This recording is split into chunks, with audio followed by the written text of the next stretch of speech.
Wonderful. Hello, everyone. Good morning, good afternoon, wherever you're tuning in from across Canada. My name is Kayla Isabel, and I'm the Executive Director here at Startup Canada. Startup Canada and Cisco have joined forces today to bring you a comprehensive webinar on 7 work-from-home tips all startups should know. The nonstop work from home definitely can take a significant toll, especially for startups that are really used to a collaborative, in-person environment. But even though you can't trade jokes over the ping pong table, remote work can be just as productive, effective, and fun as before with the right approach. A special thank you to our partners at Cisco for making this webinar possible and bringing this great content to our entrepreneur audience across Canada. With that, I'd like to take this opportunity to introduce our 2 incredible speakers today. Wayne Cuervo, one of our speakers, is the Director of Innovation at Cisco Canada and heads up the innovation centers within the Americas, specifically the centers in Toronto and Rio de Janeiro. Wayne is the General Manager of the Toronto Innovation Center at Cisco Canada's headquarters. The Toronto Innovation Center is one of 12 global innovation centers with a mandate to help solve customers' business challenges by creating relevant solutions through co-development, creation of proof of concepts, and prototypes. We all know how important that is. Additionally, the center seeks to inspire and showcase local innovation and digital transformation trends and opportunities, which obviously is incredibly topical at this moment. Hello, Wayne. Our second panelist is Lissa Ricci. Lissa has always been a sales leader. She managed her first sales team when she was only 23 years old. She chose this path because she gets great satisfaction out of providing first-in-class customer experience, helping her customers achieve their goals. A solutions-oriented, hands-on sales leader who is not afraid to ask risks. She won't believe something isn't going to work until she tries it. Small businesses have different needs than enterprise companies, and Lissa is working very closely with the Cisco teams to support all types of small businesses. She understands this firsthand as her husband is one of the more than 800,000 entrepreneurs in Canada. At Cisco, they've transformed the business specifically to be supporting small businesses, aligning with the partner community to provide an entire technology solution that works for small companies. They're going to show up for small business like you have never seen Cisco before, and she is very excited to lead that charge in Canada. And we'll learn a lot more about those service offerings from Cisco during today's call. So without further ado, let's pass things off to our wonderful panelists. Over to you, Wayne and Lissa, to introduce the session and our 7 tips for small businesses who are working from home. Great, thanks so much.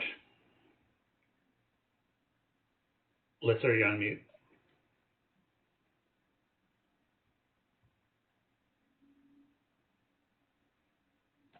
Nope, still on mute. Now, try now.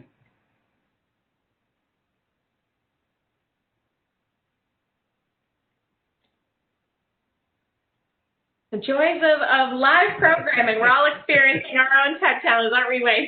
Listen, I think it might, it's appearing with audio on my screen at the moment. I'm not sure if you want to try speaking again, Lissa. Hello, can you hear me now? Yes, there you go. Let's rock and roll. That's fantastic. Okay, little delay there. All right. Let's get on with it with business as usual. I was saying, Kayla, that was such a really warm welcome and introduction. I really appreciate it.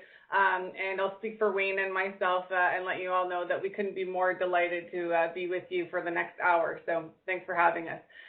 So yes, once again, my name is Lissa Ricci. I'm the segment leader for Small Business Solutions at Cisco Canada.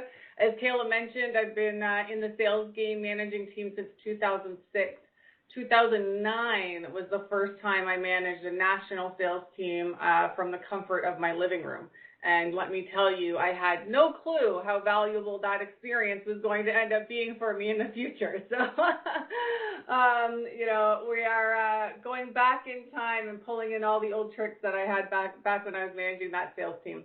So today, with the help of Wayne, we're going to share some of the best practices we have been seeing with small businesses transitioning to remote work, along with resources to ensure productivity and collaboration with your teams. So we recently did a survey conducted by IDC. This was commissioned by Cisco, and we found that small businesses could add $70 billion to Canada's GDP by 2024 through increased digitalization. So between myself and Wayne, we are going to cover 7 tips we hope will prove to be beneficial and thought-provoking for your businesses. Our goal today is to provide entrepreneurs with the tools and resources needed to rebound from any impacts of COVID-19. After all, you are clearly crucial to our economy's success. So finally, we're going to end with some specific offers that Cisco has created for small businesses, and then some time for Q&A at the end. Just one housekeeping note before we get started. You will see in the side chat panel that we have posted links to all of the Cisco offers that we're going to be talking about today and the resources for our small business recovery plan. We've also included mine and Wayne's direct contact information for your follow-up. Okay, so let's get started. So for many, remote work is now a reality, and we are learning how to motivate and build team camaraderie virtually. So as you manage the transition to remote work, you still have a business to run, and it's a lot. So it's so important that we just keep things simple. Keep it as simple as you can. We have got to be savvier than ever before. So look, as Kayla already let you know, not only have I dedicated my career to small business, I have been married to an entrepreneur for over 10 years now. When the pandemic hit, I got to see firsthand how a small business of just over 20 employees pivoted to virtual and had to work to maintain productivity to secure their revenues and keep their business humming. Ultimately, you need technology that just works. You do not need to be an expert in tech, but perhaps you need some advice and some tools. I know of plenty small businesses that do not have the IT environment in-house. So you can turn to an ecosystem like ours. We have partners, we have services. We're all here to help in supporting your needs and solving technology business problems. So to go a little more specific into some of the technologies that have proven to help small businesses continue to thrive, I am going to pass it over to Wayne, our innovation expert. Sure. Thanks, Lisa. So looking at, the next conversation is really around, we are all now at home and we can't meet face-to-face with our customers and with our external collaborators. But a good video experience can really be the next best thing. And utilizing a platform that provides seamless connectivity and a really great video experience is a really, really important way of creating a really dynamic and inclusive conversation. And so when we look at things like video connectivity, specifically, I'm going to talk about Cisco's Webex platform. It has some things that are very different than what we have in the past seen with, some consumer grade video conferencing technology that has left us with, some lukewarm perceptions of video conferencing. And I think some things that, especially with the Cisco Webex platform, we need to ensure that it is, as Lisa said, very simple. And not requiring any downloads or plugins to activate the video conference, I think, is one step towards making it a very seamless experience. One of the other things that specifically with Webex, it allows one click to sign on to a video conference from wherever you are, whether it be an application, a website, or directly from tools like Microsoft Outlook. And that really is one of the things that really help to simplify the experience and keep it very clean for the user. One of the other things about Webex is it is agnostic to the platform that you're using. So you can initiate a Webex chat directly or a Webex meeting directly from a browser, a mobile experience. There's video room devices. So Liz and I are both on our, Cisco DX endpoints. And because it's an open platform, we can even integrate with third-party devices. And that's very, very important for small business to keep it simple and to be extensible across standards. The other thing that you'll experience is it connects every time with high quality video, and that is important for an enriched experience. And one of the things that I think video does, it really does break down barriers between people on a experience that can in other instances be a little bit impersonal. So that's an interesting avenue of what it brings to a diverse population of employees across a team. The other thing that is really interesting, it makes it super easy to share your screen. So you can share your entire screen or specific applications, and that's important, again, to extend the experience. When you are in a video endpoint with high quality video, it does present a professional image and does allow you to curate a better view to your customers and to your collaborators as a professional organization that you want to portray. And then with the pandemic, everybody moved, all their employees home, and so Cisco has continuously been adding capacity to help meet the demands that customers now need to scale large volumes of video conferencing capabilities. So that's an exciting development as well. So let's talk a little bit about just some conferencing tips beyond the technology. So even though video is a little bit, it can be new to some people and it can be somewhat intimidating, but I think it's really a call to be brave, turn on your video. It does help you connect more with your customers, more with your peers and colleagues. And from an inclusion perspective, it really does help bring the people into the conversation in a very real way. The flip side of that is people are seeing into your living room. You're seeing my home office here, and what that means is, check your background every once in a while.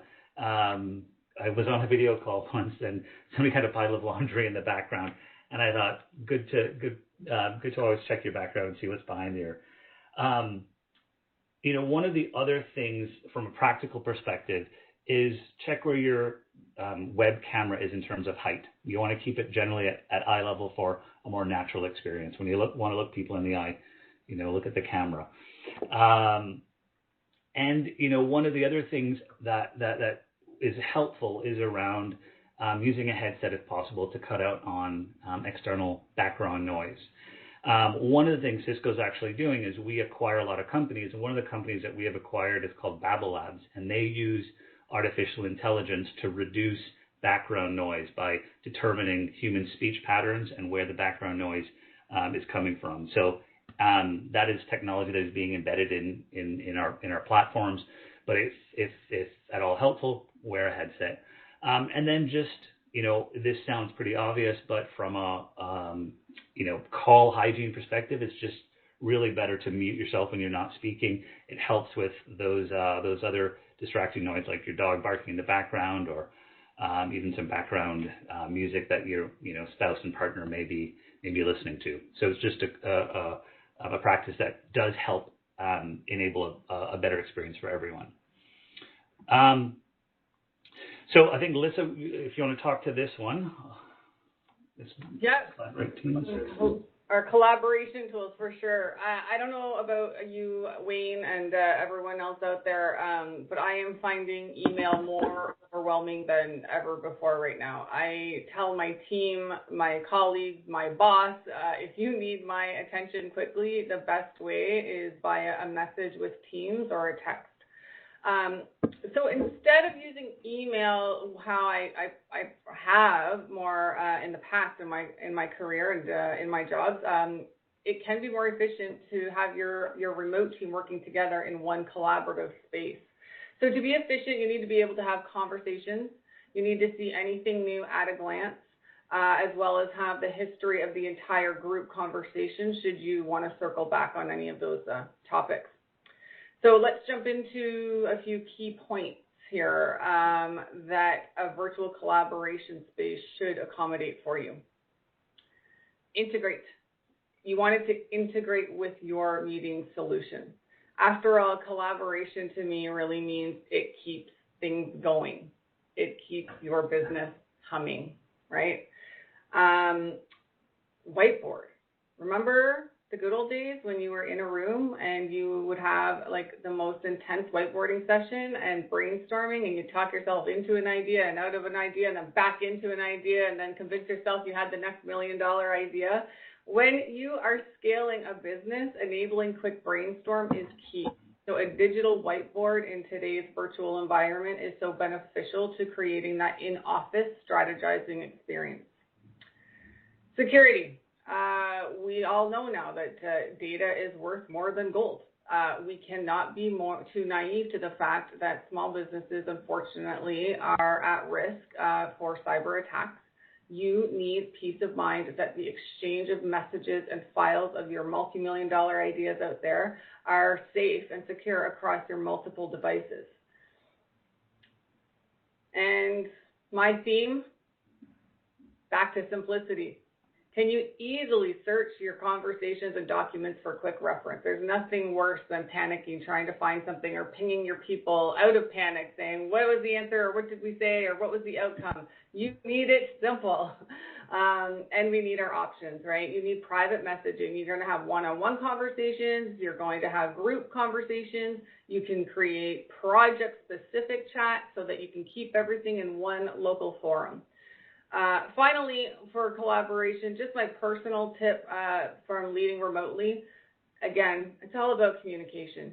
Change your status to show if you're having lunch or you're on a break. Message your team's chat group to be transparent with your schedule, just as when you were in the office. If you know if you're going to be unavailable for a period of time, communicate that with your team and set expectations. Therefore, you can expect the same in return to establish trust while working remotely and virtually.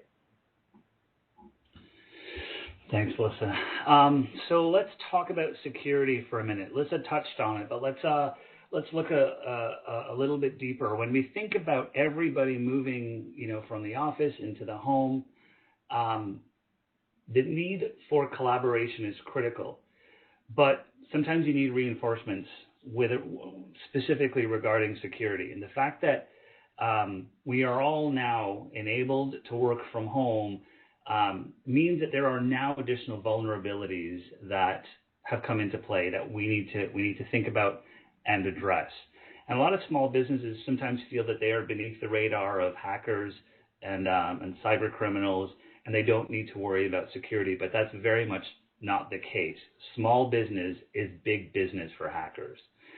In fact, in 2019, 78% of small businesses suffered a cyber attack. So this is a really important thing to start to think about.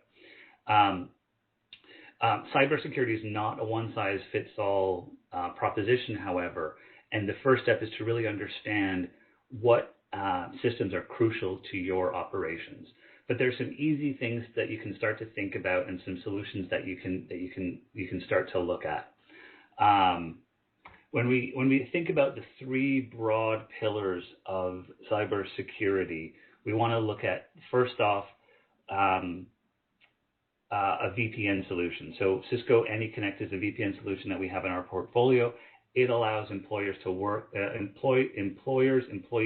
securely on any device, whether it's a work laptop or a personal mobile device, and connect securely to corporate resources. So that's kind of the first pillar, and we'll talk more about that. The second one is Cisco Umbrella, and this protects users from malicious internet destinations, whether they're on or off the network. And that's typically what you'd think of as a firewall. And then the third piece of that is what we have in our portfolio called Cisco Duo, and this is dual factor authentication. So this allows users to have a verified identity established on devices that are trusted devices before accessing any applications. So from a security perspective, these are three pillars of our portfolio, and I'll talk a little bit about, from an architectural perspective, how that sits. It's very broad. I'm not going to go into too much detail, but in the middle top image, this person's working from home, or I guess their barn, but they're using Cisco VPN connectivity to get a secure transit to all corporate resources. And then on the other side is using Cisco Umbrella to connect to public internet. And underpinning all of this is the dual factor authentication to ensure that the person that's connecting to those corporate resources are doing so on a trusted device that they have authenticated on. So it's not just a matter of using one password to get into all of your access or all of your resources. So these are kind of easy steps to look at from a security perspective, which is really important to think about. And as we think about connecting more and more remote workers and those devices securely, we need to start to think about the scale that is required. And Lisa touched on this, but the need to keep IT simple and enable tools that empower the ability to scale, but the ability to also manage all of this with potentially a very small or non-existent IT staff. And so what can we do to help small business and startups and people like yourselves enable all of your employees to work remotely from anywhere safely and securely? And that's really looking at cloud-based solutions. And cloud-based solutions, especially those like Cisco Meraki and Cisco Go, all run in the cloud, so they're easy to provision, easy to manage, and easy to maintain using a very, very simple dashboard. So let's talk a little bit more about that. So from a teleworker perspective, a user can use a remote device like a laptop, have a remote device like a cell phone, and connect to public internet using the Cisco Meraki wireless access points. And then an additional layer on top of that with the security appliance, the NX appliance, helps to ensure that that connectivity is a securely managed asset, all running on a dashboard that is easy to maintain, easy to access, to single pane of glass, all on a cloud-based platform, like a simple mobile device that we're all used to, or a simple mobile app that we're all used to. And then that allows connectivity to all corporate resources safely and securely. And so from a teleworker's perspective, it's a great experience, but from a corporate perspective, it's a system that addresses most of the security requirements you all need to be thinking about. So Cisco Meraki VPN, we'll just go into a little bit of more detail here. It is simple. It is cloud-based, so there's no need to install any software. It is supported on all operating systems. We do have, like I've talked about, the multi-factor authentication option. And then it even does split traffic, which allows, if you want to set it up so that only corporate destined packets go through the corporate VPN, you can split that off if needed. But it is a really strong solution here. And I'll skip kind of the detail around the auto VPN, but as you can see, it does SSID tunnel VPNing, site-to-site VPNing, and all the rest of it. So it does have a robust security platform here that is fast, safe, and reliable. So from a networking security perspective, it's got a lot of benefits, especially because it's cloud, and it alleviates a requirement for having on-premise deployments and infrastructure to support, as well as minimizing the requirement for IT to involve the deployments a lot and managing a lot of this. It can be, again, all in the cloud. So I kind of talked a little bit about this. So simplify IT with cloud management. I mean, that is one of the, from a small business perspective, one of the biggest values that the moving to the cloud offers. Simple and safe, and we're all used to using these mobile apps, and it is a similar setup with that. So it's easy to deploy, manage, and support. It is because of the simple management of it, you can set up, monitor, and maintain all of your network assets directly from a smartphone if you choose that device as your pane of glass to view. You can see all of your employees, your devices, and locations all on one dashboard. The security is built in, and again, it is flexible and scalable. So as you grow your business, as you move more and more employees to remote work, it is fully scalable and can expand to meet the requirements that you'll have. So let's talk a little bit about beyond the tools. So what are the things that from a support and advice perspective that we can kind of talk to? And listen, feel free to jump in here if you have any other thoughts that you'd like to add on to this. But, when the pandemic hit, we all kind of were faced with what does this mean for us? What does this mean for our business? And how do we function and still do all of the things that we were expected to do for our business, for our customers, and for our employees? So I think taking a moment to realize that, this is new for everybody. Even though we're, 6 months in this right now, it's still very new and we're still working through a lot of things. So remember that change is hard.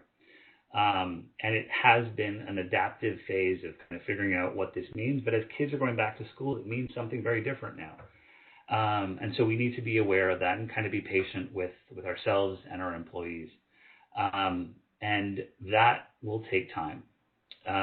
So just, the human factor underpinning all of this is, we're all figuring this out. And technology is an enabler and a way of helping all these things, but the human factor is still a component. So we all want to think about that. So some work from home considerations that we want to additionally think about. So, ISPs have been gearing up for this. So they have the capacity to address a lot of these bandwidth requirements to support, high-end video streaming traffic, and to support all the live streaming and all the bandwidth intense applications that we run in a home every day. But if there's ever an issue and you need to kind of alleviate some stress on the network, especially if your network or your devices are not intelligent enough to know when there's a bandwidth requirement, you can do things like shut off your video or route your audio to your phone to help with the experience. If you don't have a big or any IT staff, consider integrated tools that work well together. And I think Lisa touched on that really nicely before. The ability to have integrated tools to simplify the experience, simplify the management, I think is important. And again, can't emphasize cloud enough. Also be prepared for an increase in IT calls. These are all kind of, new things for people. So there's going to be new requirements around understanding and some technology challenges that emerge. So be prepared for that. And then use chat tools like Webex Teams, like Lisa said earlier, having those support channels in place and those chats in place to help with support issues is a good way of getting your employees used to some of the issues. And consider virtual water coolers and coffee break calls to help people feel more connected. I do this in my team. We have a 15-minute coffee chat every single morning where it's not mandatory, but it allows us to connect on at a personal level. We sometimes do nothing but talk about work, and sometimes we talk about the weekend. But it helps to keep connected, and those are also great opportunities to share best practices around how best all of us are using the technologies to be efficient. And then increase your virtual and your training to help people get up to speed in terms of practical ways of using this technology. I think there's some best practices, and there's things that once your team starts to become familiar, that they can cross-pollinate ideas with each other and help share what works best in your organization. So let's kind of take a step back and let's look at what all of this meant for us and for our business as the pandemic hit. When it hit in March, we all kind of had to go to an immediate response. So it was about getting people home, doing the emergency response, figuring out how do we deal with social distancing, how do we make sure that we can, have all of our employees still engaged electronically. And that was kind of, old news now, but in March it was a big focus of business. But what from an innovation perspective and from a digital transformation perspective is really important to think about is how have we and how do we need to continue to use the time beyond that to say, okay, what does this mean for my business? What does this mean for new hybrid business models that I need to understand, that my business needs to react to innovate around? How do I do things like retain institutional knowledge? How do I stabilize the supply chain? And how do I use this time to then reimagine all forms of the next version of normal? And this is from an innovation perspective where it becomes really interesting. Is, are we thinking about new routes to customers, new routes to deliver services that our customers are expecting of us? How do we take an opportunity to fail fast, move on, and learn from that to really understand what new business models will work, and how do we really capitalize on the learning of that? And I think that's an important message. The businesses that have a robust and strong digital footprint are the ones that are most able to adapt and be agile and create any versions of success in the future. And I think this is really where, from an innovation perspective, I kind of want to emphasize this, because it is about putting those new business models to work and accelerating new strategies. And all of that newfound agility that we can use this time to build out for our business. So let's kind of wrap up in a couple other slides. Let me talk a little bit about workplace trends. There was a survey done in early May that 2/3, and this is 2 months into the lockdown, a quarter of CFOs were planning to reduce their physical footprint in a building. So that means they are anticipating this to be an ongoing thing of having workers remotely working from home.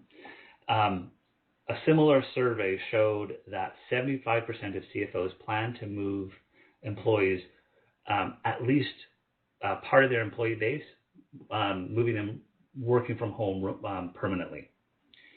And employees, their sentiment is now changing. They're not sitting in traffic going to the office. They're not dealing with commute time. They can, make their kids and their families dinners at home, or they can do, errands in the day. So 40 to 60% of employees, even when there's a vaccine and even when things return to normal, want to work from home 1 to 3 days a week.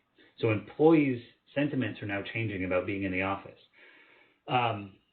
And from a business owner's perspective, a Gartner HR survey said that as a rule of thumb, for an employee to come into an office, it costs them about 20% of their salary. So even if an employee is 5% less effective at home, that's not a bad return on investment. So I'm going to leave these thoughts with you. And maybe this is an over-rotation. Maybe this is, we're not going to be as remote as we are in the future, but maybe we are. And I think it's important to think about what this might mean for as we enable our employees and our businesses to conduct business anywhere. And we're seeing more and more that work is not an activity, work's not a place, it's an activity. So these are things to think about, and why, the ability to create a seamless, simple, and scalable work from home environment is so important. So I think I'll hand this over to Lisa to talk about this one. Yep, leave it to the salesperson to talk about the. Good idea. No, that was really insightful, Wayne. That word reimagine, that comes out in so many of my conversations with small businesses right now, thinking about how to pivot. And, as we kind of started this conversation, that's really where all of our efforts are being spent right now, is helping to innovate with small businesses, because you are crucial to everyone's success. So that has been really rewarding, really fun, and super challenging. But it's really a joy for me to be a part of some of these conversations that small businesses are having. So I encourage anyone that's listening to Wayne or I, and we can continue those conversations and see how we can help you foster a plan to pivot your business, or to make sure that you're having a really strong remote experience working at home. So of course, we do have offers that Cisco is here to help with, and we were very intentional about these offers. We want them to be meaningful and to be actually helpful to a small business. So these are all put together with small businesses in mind and focused for a small business. So as we discussed, collaboration tools are key. And Wayne did a great summary of our Webex tools. So Webex Teams can accommodate all of your desires.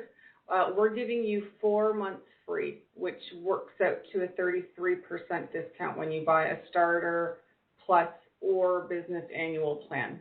So you can use the promo code GETMORE, that's GETMORE, and you use that by October 10th, and you can enable this offer.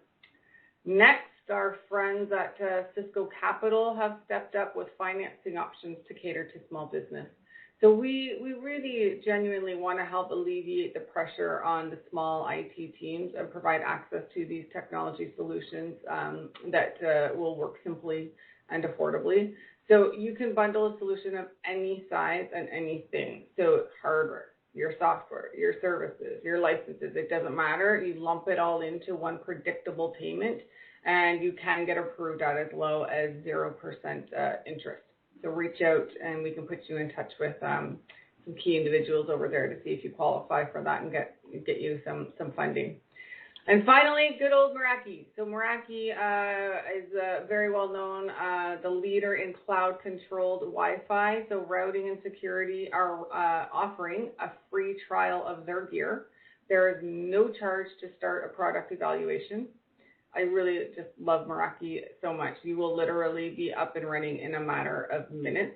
I've got some great case studies as well of startups that have employed Meraki and how it's benefited their business to scale from anywhere from 20 employees up to over 150. So happy to have those conversations with you as well and get those case studies out to you. So Meraki has dedicated support ready to help you at every step. So not only that offer, Meraki's also got the first year on us. So between now and January 23rd, any customer that purchases a new Cisco Meraki cloud management license for 3 years or more will get an additional year added at no extra cost. So 3 years becomes 4, and 5 years becomes 6, and you get it. Free year. So again, to reiterate, all of our links to our offers and additional resources to learn more are all located in the chat panel for your reference, okay? So that is all for our presentation. Do we want to flip it over and see what Q&A we might have in the panel?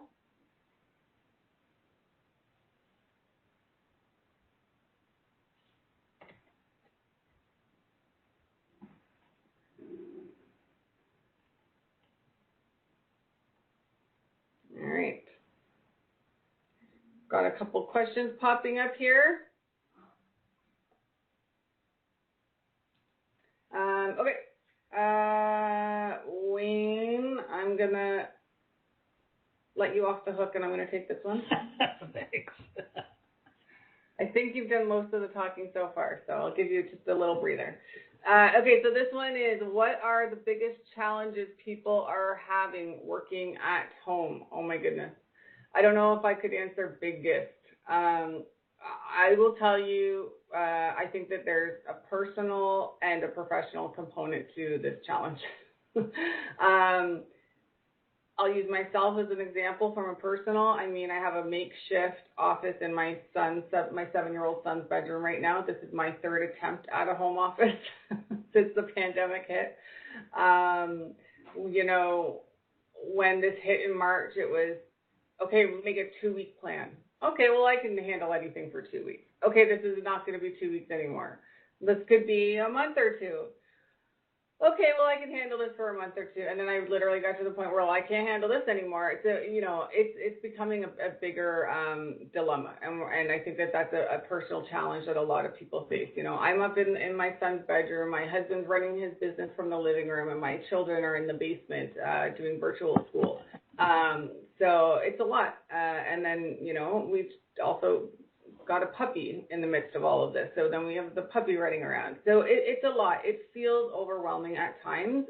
But when you are leading with safety first, you know that it's the right decision for your family.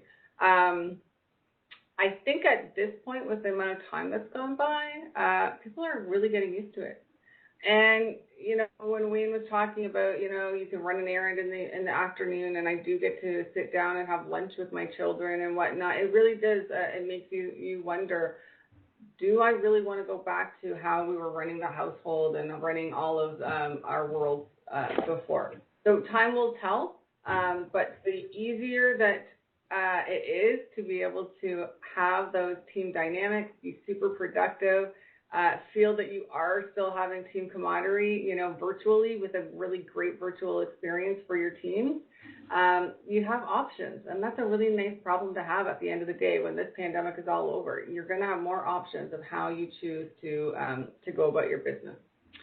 From a business perspective on this challenge, you know, my heart genuinely goes out to small businesses. I've just heard way too many stories lately of how booming and successful and thriving a small business was becoming. What does that mean? I invest in space. And you know, it's not inexpensive to invest in space and office space. And then to all of a sudden, you know, really rapidly say you're shut down, you're going to still have to pay for these expensive spaces. Some of them are tied to mortgages. You know, the stories that I hear, it's really hard, it's heart-wrenching. So I feel that, we understand that, and that is why we are leading with how can we help? What can we do, right? We got to help everyone try and get through this because you do still have a really important business to run. And we need to help facilitate, you know, different aspects to help you achieve that. So I think off the top of my head, those are the two things that really come to my mind. It's the personal aspect of all of the things, and it's the heart-wrenching aspect of, you know, pivoting finances, pivoting goals, and pivoting how you're working together as a team. Okay, I got another one here. I have a small team. Are there any specific tools for small organizations? So I'm going to answer this one too, Wayne. Just because I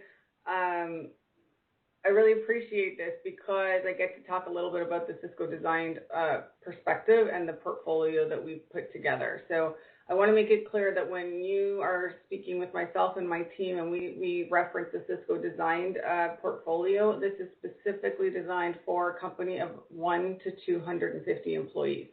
So we have, you know, the products to help you scale. We've done years of R&D to help understand, you know, what a good technology foundation for small business scaling could look like. So you can absolutely rest assured that you can jump onto our small business site and take a look at our resources and our tools. And when you look at the product offerings in the Cisco design portfolio, they are very much specific for our smaller organizations in Canada. Okay, what's this one? Okay, Wayne, you're on. You're up. All right, give me one. All right. What future technology do you think will be developed over the coming months to help our future? Yes, specifically months. Okay, so there are a lot of technologies that are emerging that from a social distancing perspective are becoming available. So let me take one example for retail, for instance. Using the Cisco Meraki cameras, there's now technology that allows a retailer or a school or any public environment or any public setting to determine social distancing using algorithms built into the camera. So you can now say, within this aisle in a grocery store, there are people that are within 6 feet of each other, not social distancing, and send them maybe an alert or send a notification to somebody to help address social distancing requirements. That's one of them. There's a lot of technology as well to seamlessly integrate things like, curbside pickup. So using technologies like artificial intelligence, you can now do curbside pickup using license plate identification. So if you've got the ability to recognize a license plate that may be tied to an online order, retailers or small business restaurants can now identify when those cars have entered the parking lot, and then you can get a notification saying that person's here to pick up their produce or products or food or whatever. So more and more intelligence layered on top of these platforms, I think, from a software perspective, is enabling new capabilities that are going to either enhance the customer experience, enhance the analytics that small business can do to have more intelligent view of how many people are in line, how many people are adjacent to a facility, and then obviously they can then build capabilities on top of that. Things like artificial intelligence across any number of use cases is emerging, and AI is becoming quite a mainstream technology. So those are just kind of just two top of mind lists that I can think about that from a use case perspective that is enabling things relevant to the pandemic that I would kind of highlight right now. Obviously, Cisco's coming up with some really cool technology as well. I can't talk about any product roadmaps and that kind of thing, but those are some technologies that Cisco and our partners are bringing to market that I can talk about. Such a tease, Wayne. We'll have to come back and hear more about it, right? Okay, I'm going to keep you going because I think I see a question that's kind of more relevant to what you just answered. Then we're going to circle back to employee stuff, and then maybe you and I can both take on this next question I see here. So let's jump to Wayne. How much should I be investing in paid video or my remote work options? So now that I'm not at the office, do I divest my budget from the office admin to remote tools? Yeah, so I can't speak to percentages of budget that you should allocate to it. I think the question is, knowing that the work from the office environment is changing, and I think ensuring that employees have all of the effective tools that they need to be effective and productive anywhere is, I think, the major thing here. So I'm not going to speak to percentage of budget.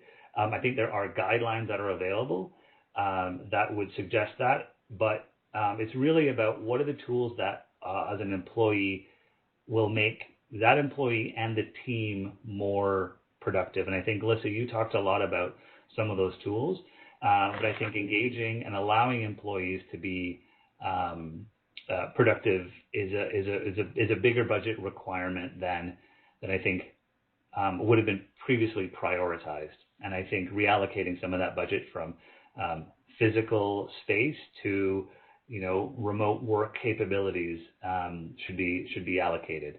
So I'm going to be vague and not give a precise answer, because I think from every business perspective that's more of a financial decision. But I think investing in remote worker connectivity, both from a productivity and security perspective, is a really important thing that should be prioritized and allocated from a budgeting perspective accordingly. So I know, yeah, but that's as specific as I think I'll get on that.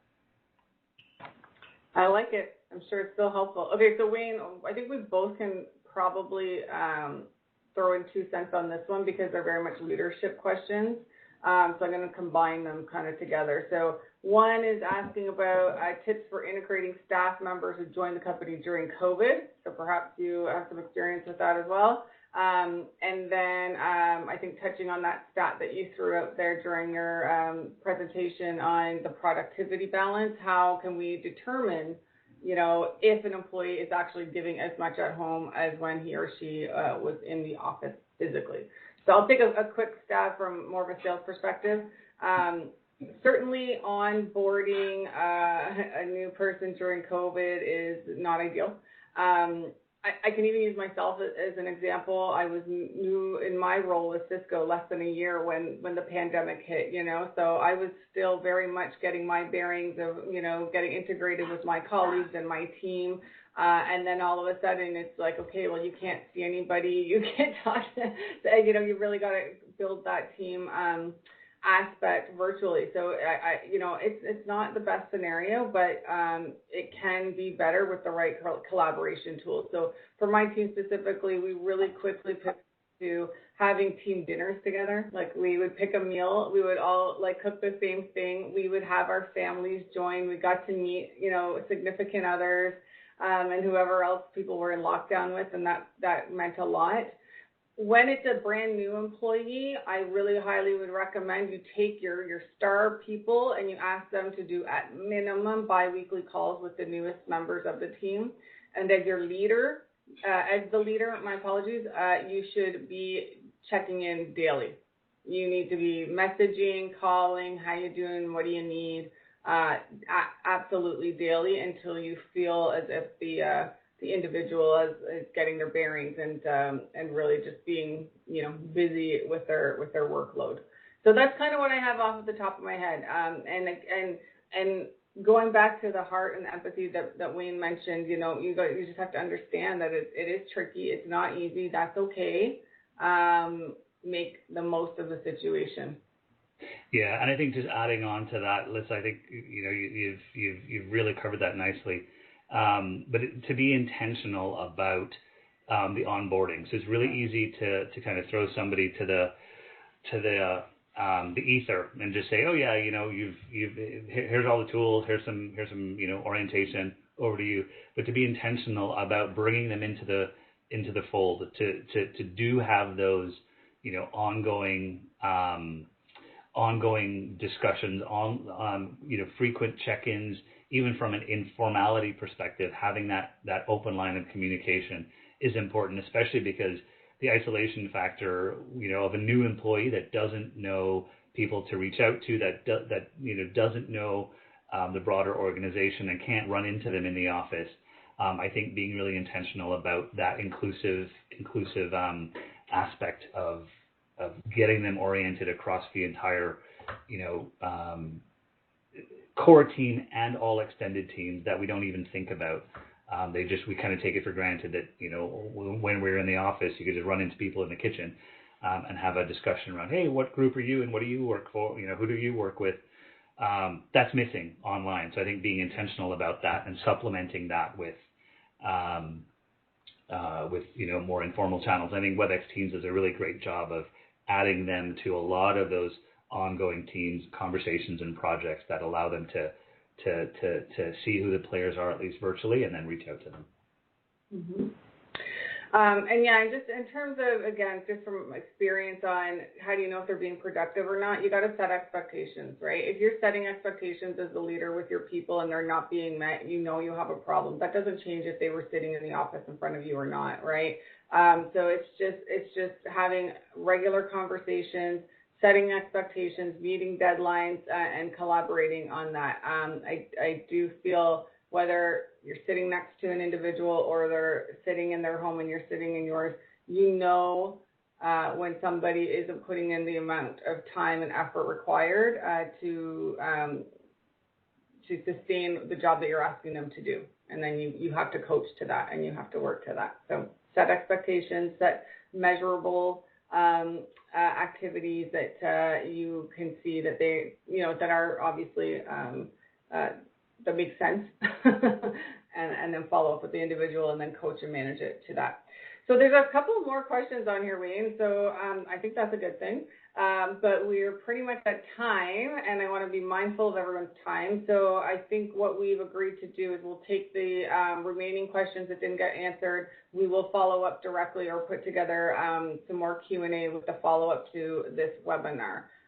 But since we're at time, I think we'll wrap it there. Do we want to pass it back to the lovely Kayla?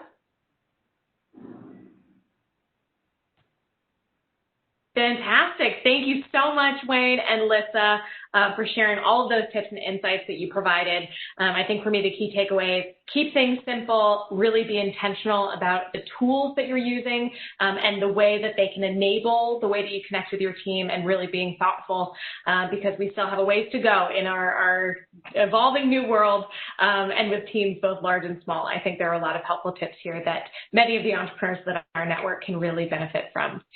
Thank you so much for taking the time out of your very busy schedules to all of our attendees and to our speakers for attending today's webinar. Once again, a big Startup Canada thank you to the team at Cisco for making this webinar possible. We'll have a few closing remarks from Cisco about the follow-up emails and resources that will be shared with you shortly. So I'll pass it over to Rakisha for any final words, but thank you again, Wayne and Lissa. Pleasure. Thank you, everyone, for attending the session. Special thanks to our presenters. Just a reminder, you will receive a survey after the event closes. Please fill that out so that we have your feedback. It is very important to us. Thanks again, and this concludes the session. We hope everyone has a great day.